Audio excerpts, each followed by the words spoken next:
Abram a palavra de Deus. 1 Coríntios.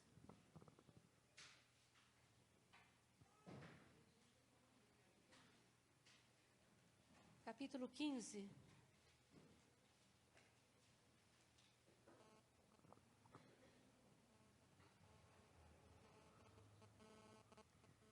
Primeiro Coríntios, capítulo 15, versículos 12 a 28.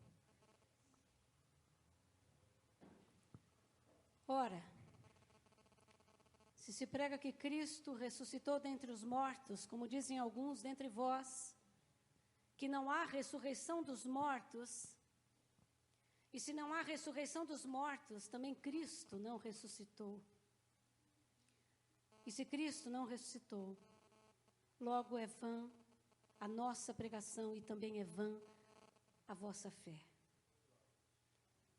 E assim somos também considerados como falsas testemunhas de Deus, pois testificamos de Deus que ressuscitou a Cristo, ao qual, porém, não ressuscitou, se na verdade os mortos não ressuscitam. Porque se os mortos não ressuscitam, também Cristo não ressuscitou. E se Cristo não ressuscitou, é vã a vossa fé e ainda permaneceis nos vossos pecados. E também os que dormiram em Cristo estão perdidos. Se esperamos em Cristo só nesta vida, somos os mais miseráveis de todos os homens. Mas de fato, Cristo ressuscitou dentre os mortos e foi feito as primícias dos que dormem. Porque assim como a morte veio por um, também a ressurreição dos mortos veio por um homem. Porque assim como todos morrem em Adão, assim também todos serão vivificados em Cristo. Mas cada um por sua ordem.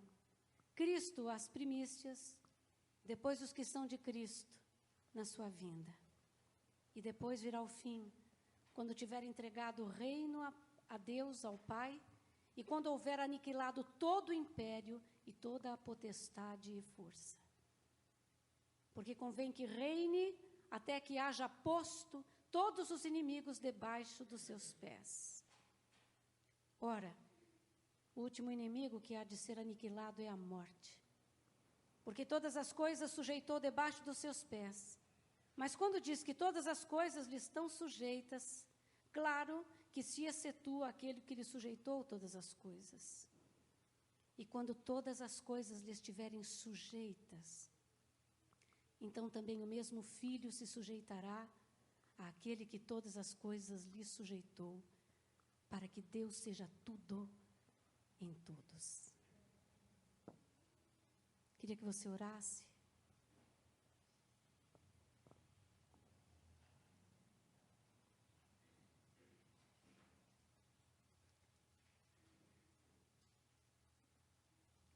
Senhor, nós queremos a sua presença. Queremos o seu ensino, a sua voz. As suas ovelhas ouvem apenas a sua voz. Jesus, tu és o sumo sacerdote deste lugar.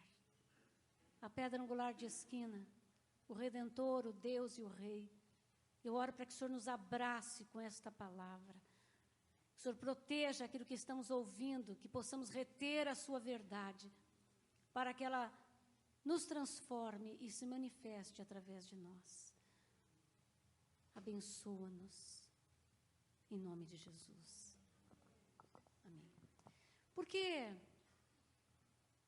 a morte de Jesus e a sua ressurreição é tão importante para nós? Por que nós não falamos mais sobre a ressurreição? Por que nós não damos a honra daquilo que foi feito através de Jesus quando ele se levantou dos mortos? Paulo diz que se Cristo não ressuscitou, a nossa fé é vã. Se Jesus não ressuscitou, a sua fé é vã. E se ele tivesse morrido, Giovanni, derramado o seu sangue remidor, e não tivesse pecado, o que será que aconteceria? Irmãos, a ressurreição é uma resposta judicial de Deus a uma questão. A autoridade que o pecado tem em cada um de nós. A morte é o nosso último e maior inimigo que nós temos e que precisa ser vencido. A morte foi a recompensa que nós tivemos por causa do nosso pecado. O grande ganho do homem foi a sua morte, quando ele quis fazer aquilo que ele quis fazer. Nós adoramos uma vida independente de Deus. Adoramos ter autonomia. E a morte foi este prêmio pelo pecado. Não é triste? E se o homem antes de pecar vivia sob o governo de Deus, sobre a autoridade de Deus, quando ele resolveu obedecer ao diabo, ele escolheu a quem servir, porque Eva, ela desobedeceu a Deus porque ela ouviu argumentos de um ser que se incorporou num bicho, porque o grande problema do diabo é que ele não tem corpo. Então, para se manifestar, ele quer incorporar. Satanás incorporou ou vai incorporar somente 3 vezes. A primeira foi no Éden. A segunda foi em Judas, o próprio. A terceira é o anticristo. Quando aquelas igrejas da mídia falam assim, quem é você? Quando o cara fica assim, só Satanás, mentira. Você acha que Satanás vai entrar no Zé Mané do Brasil?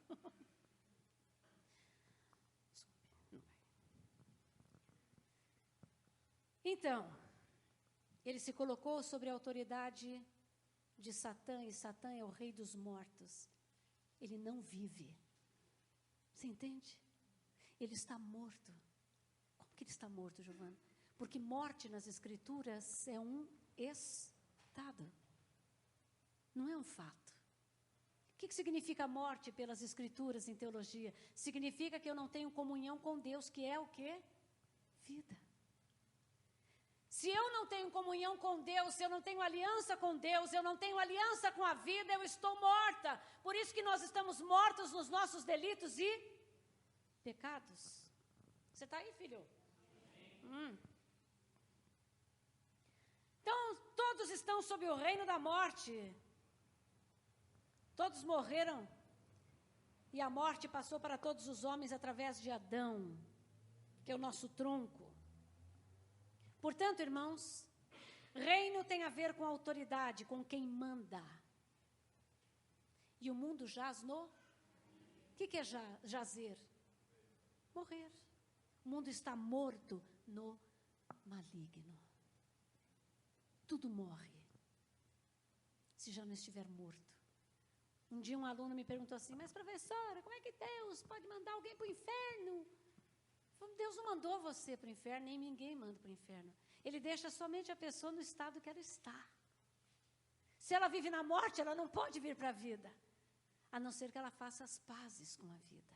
Foi o que Jesus veio fazer aqui, fazer as pazes com você e comigo. E nos dar aquilo que nos falta, irmãos, que é vida. Para que Jesus ressuscitasse, ele teve que vencer o promotor, a causa da morte, que era o pecado. Satanás não ia deixar barato.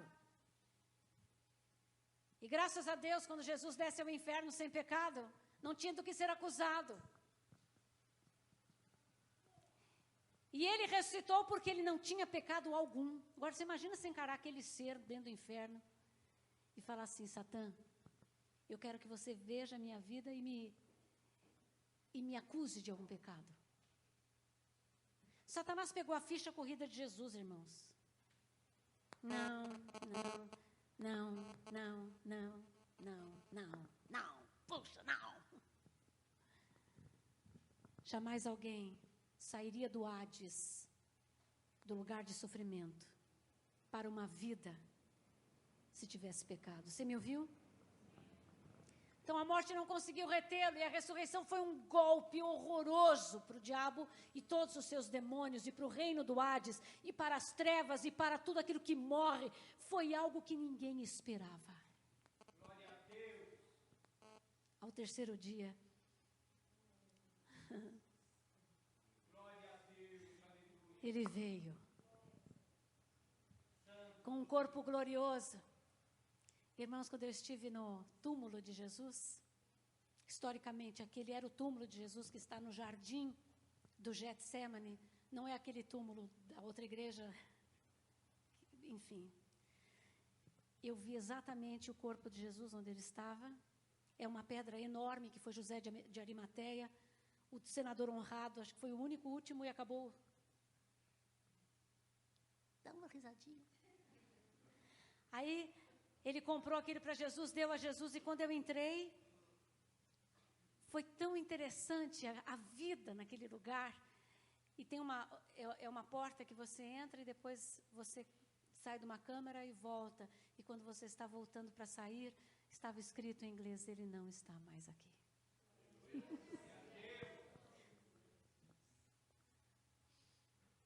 O que é a ressurreição? É a vitória sobre a morte. Alguém venceu um inimigo invencível. Somente Ele tem poder de dar, de tirar e tornar a dar. Se alguém venceu o inimigo, e se alguém venceu a morte, então surgiu uma outra ordem, um outro poder, vocês estão me entendendo? Uma outra autoridade, uma outra proposta, uma proposta que Deus está fazendo hoje para você. Outro reino. Aliás, o que Jesus veio fazer aqui foi inaugurar o reino dele. Porque se você pegar a passagem de Deus neste planeta, você vai falar: meu Deus, que fracasso! Foi na antiga Judéia, um lugar tão inexpressivo ao Império Romano. Uma coisinha assim. Aí foi Deus lá. Tinha 12, um traiu ele, ficou só com 11. Pediu para 500 aguardar lá no cenáculo até que viesse o poder do alto. Só ficaram 120.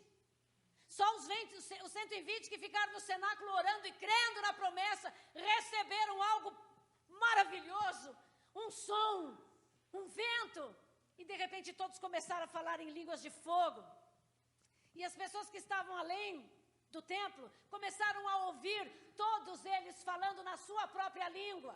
Porque nós estamos vivendo sob o helenismo, que era a Grécia. A Grécia todos falavam em grego, mas cada um tinha o seu dialeto. Eles ouviam no dialeto do seu país. Que eles estavam dando glórias a Deus, digno é o seu Cristo. Inaugurou-se um outro reino. Ele veio aqui para inaugurar um outro reino. E ele diz: e o reino dele está dentro de vós.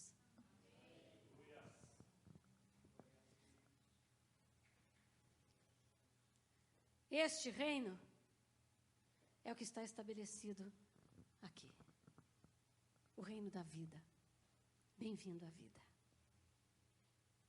E vida com qualidade. Não se distraia neste culto, por favor. Você só tem 15 minutos comigo.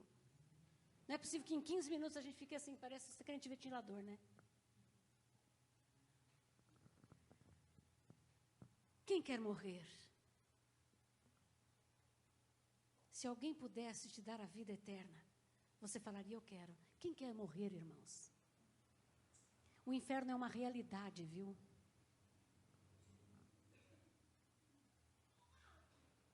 Estive num lugar um dia. Fui orar com uma família. A mulher havia se convertido 28 anos. E o marido era empedernido. Onde ela me conheceu, ela disse assim: Giovana, você pode orar pelo meu marido? Falei: vou lá.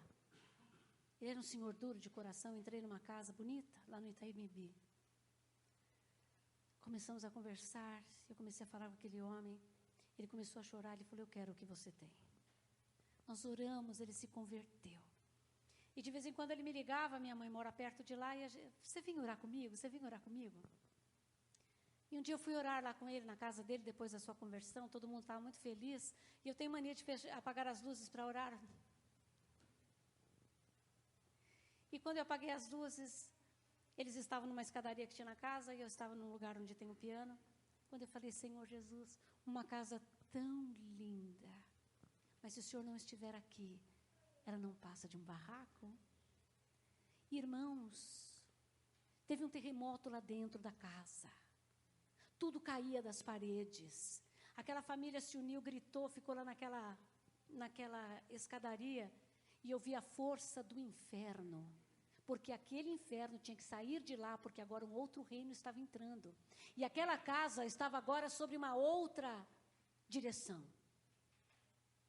Mas aquilo me deixou impressionada. Eu falei, nossa, o que eu fiz aqui? Quando eu coloquei minha mão para me levantar, eu levei um choque horrendo. Eu falei, meu Deus do céu. Aí eu falei assim, Jesus ressuscitou dentre os mortos. Tem horas que você não sabe por que você fala algumas coisas.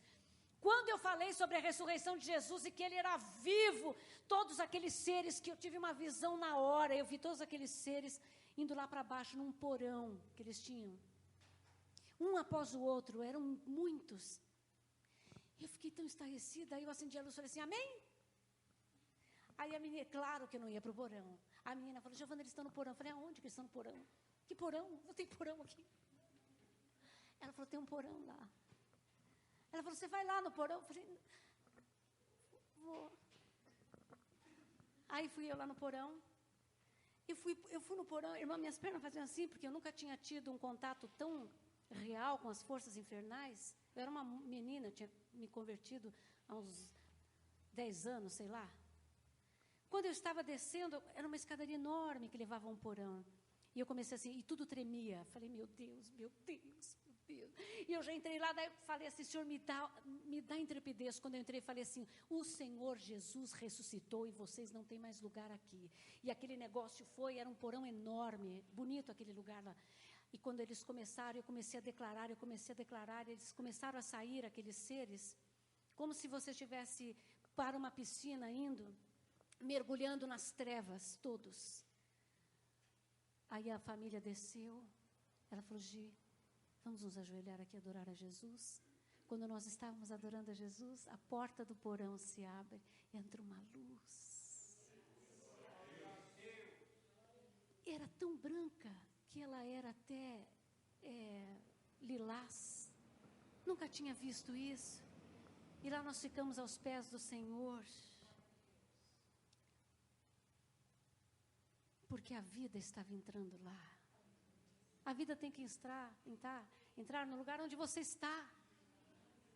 E você tem que falar para Jesus, na sua casa, às vezes orando. Quantas vezes eu estou orando na casa, às vezes de madrugada, eu falo, esta casa está sob outra direção. Nós servimos a vida. Aí uma mulher foi reclamar com meu filho que eu tinha uma senhora que berrava demais, de madrugada. Quem é? Ah, Jesus. Todos os valores deste mundo estão mortos, você me ouviu? E pertence ao mundo dos mortos. Os valores de dinheiro, enriquecimento, status, eu preciso ter para mostrar. Por que a gente precisa ter para mostrar? Porque a gente precisa ter para mostrar. Eu tive um amigo muito rico, irmãos, muito rico.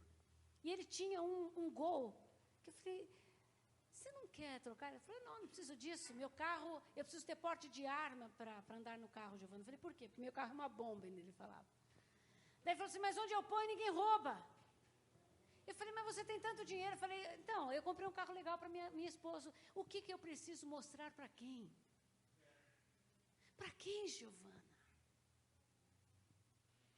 Todos os valores, os status, os holofotes, a fama, a vaidade, a coisa linda, a beleza, tudo isso vai passar.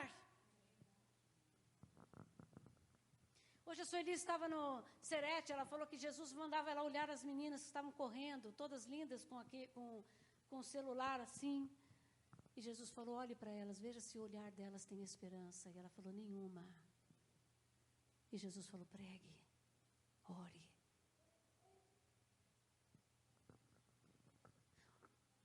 Mentira.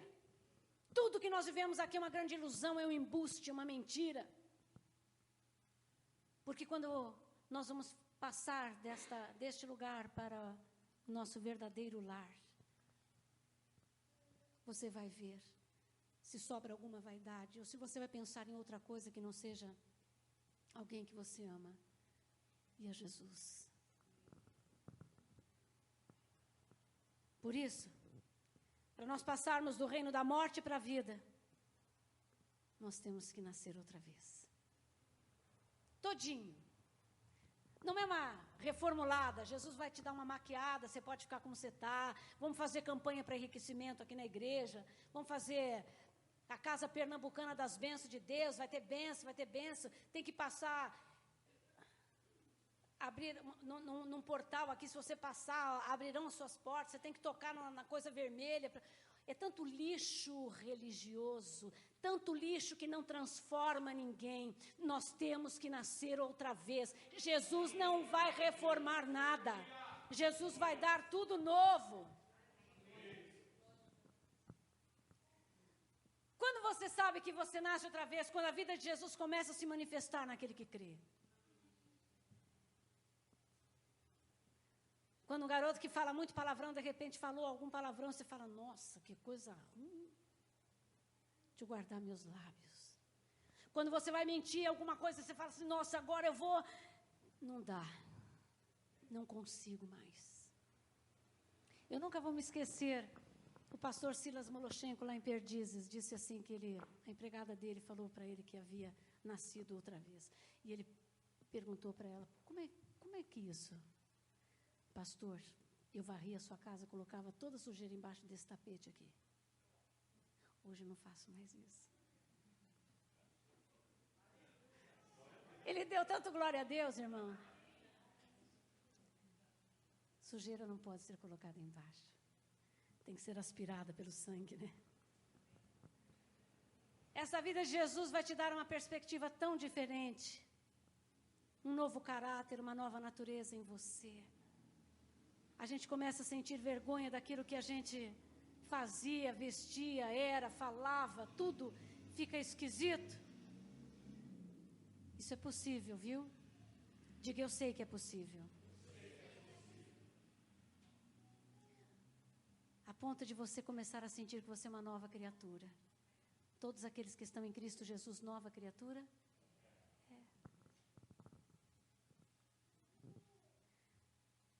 Se Jesus não tivesse ressuscitado, meus irmãos, Jesus não nos daria o seu Espírito. A promessa de Deus era o Espírito. No Antigo Testamento, o Espírito Santo não habitava em gente, habitava no templo. Se você ia ao templo, você sentia aquilo que você sente dentro de você quando você está orando. Aí, quando Jesus foi assunto aos céus ou ascendeu, a palavra de Deus diz assim, não vos deixarei órfãos, enviarei para vós um outro consolador da mesma espécie. Tanto que a palavra no grego não é héteros, é halos, é da mesma espécie, é o mesmo Deus. Eu vou enviar a vocês, vocês vão ser consolados, Ele vai me substituir. Ele é a minha gentileza, Ele é o Espírito que ama, Ele é o Espírito que intercede, que consola, que dá força. Ele é o Espírito que cura, que sara. Ele é o Espírito que dentro de você faz um dínamo, que é como se fosse uma bomba de vida. E nós estamos trocando isso pelo quê? Pelo quê? Me conta que eu quero entender. O que se passa em cima desse seu pescoço? Por que nós estamos trocando esta glória de termos? A Bíblia fala que aquele que se une a Jesus se faz um espírito com Ele. A presença do Consolador, a direção, a verdade, o Espírito que é uma dinamite de vida, que é tudo para lutar as lutas deste mundo. Querer fazer coisas, surrupiando, fazendo tudo para ter mais dinheiro, para ter mais status, para alguém te ver e falar, nossa, quer que eu fale nossa para você? Nossa, que cocô. muita coisa em jogo. A eternidade. Nós temos que amá-lo. Viver para Ele.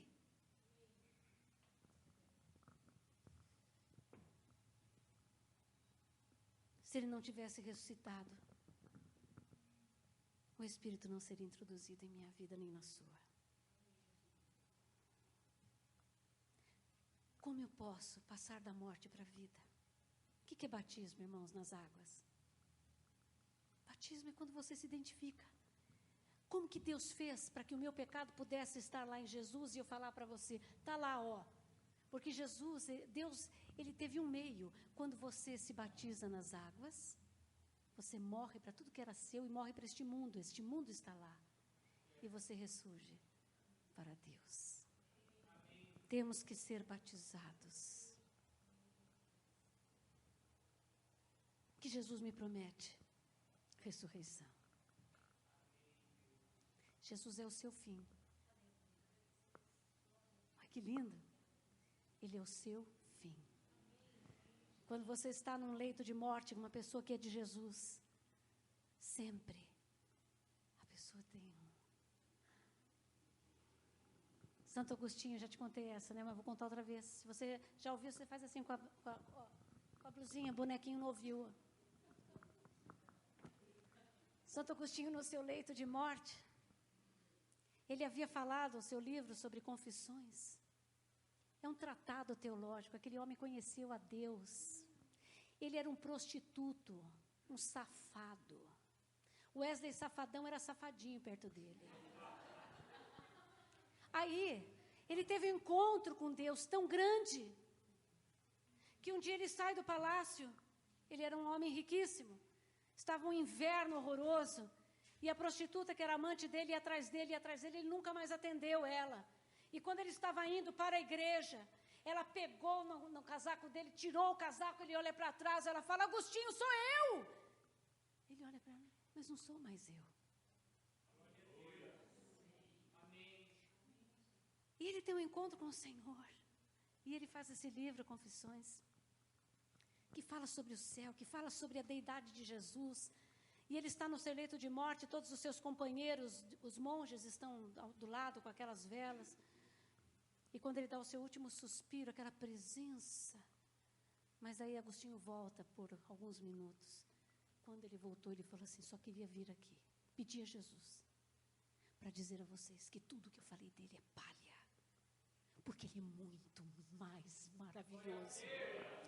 Porque o céu que espera vocês não sabem o que é. Não lutem por este mundo, lutem para o outro mundo.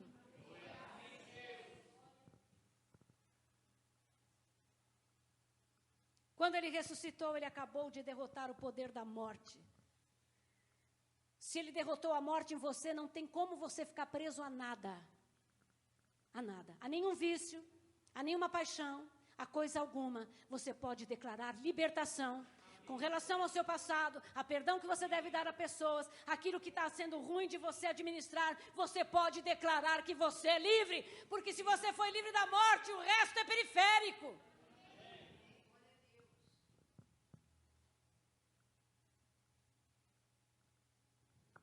Jesus está mostrando a você hoje quem Ele lidera. Ele derrotou aquilo que nos prendia. É Ele quem manda.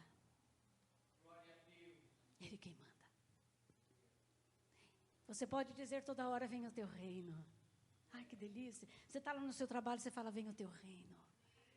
Você quem manda, Jesus. Não é meu chefe, não é o cara que não quer comprar, ele vai comprar o francês. Nada disso. É Jesus quem manda. Nós vivemos sobre outra autoridade, meus irmãos. Nós somos os vivos dentre os mortos. Quando nós estamos passando pela rua, teve um amigo meu que teve uma visão aberta durante algum tempo. Ele estava em oração 40 dias. Quando ele saiu na rua, ele começou oração em jejum. Ele falou assim que os demônios ficam aqui nas pessoas, grudados, como se as pessoas fossem cavalos.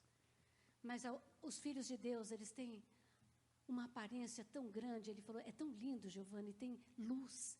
E aqueles demônios, por exemplo, você está passando por alguém que está endemoniado, tudo, é um asco que eles sentem e eles se apavoram com você. Aí eu fico pensando naquele pastor que quando ele saía da cama, não por ser pastor, não tem nada a ver, mas é porque isso acontecia com ele, que quando ele trocava o sapato, ele falava, Satanás, sai desse sapato agora, venha para baixo deste. É assim. Mas, Giovana, é tão fácil? Claro que não, você vai lutar muito. Vai lutar em oração, vai ter que declarar as escrituras, vai ter que ser vivo, porque Jesus está com o saco cheio de gente morta. Eu sou crente, sou. Mas orar não. Temos outras coisas para fazer. Então, nós temos que experimentar este poder. Isso vem no kit salvação. Não é uma edição especial, aqueles que têm o Espírito Santo. Está disponível a todo o que crê.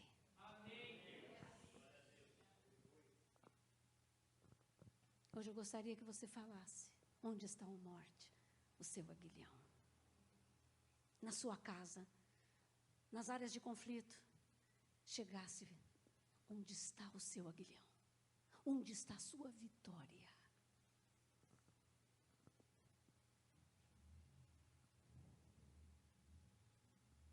Você é uma casa que não pode ficar vazia e não pode se encher dos pensamentos desta era. Ou você é, irmão, ou você não é. Jesus falou, aquele que não está comigo, ajuntando, que se espalhe. Levante-se do seu lugar.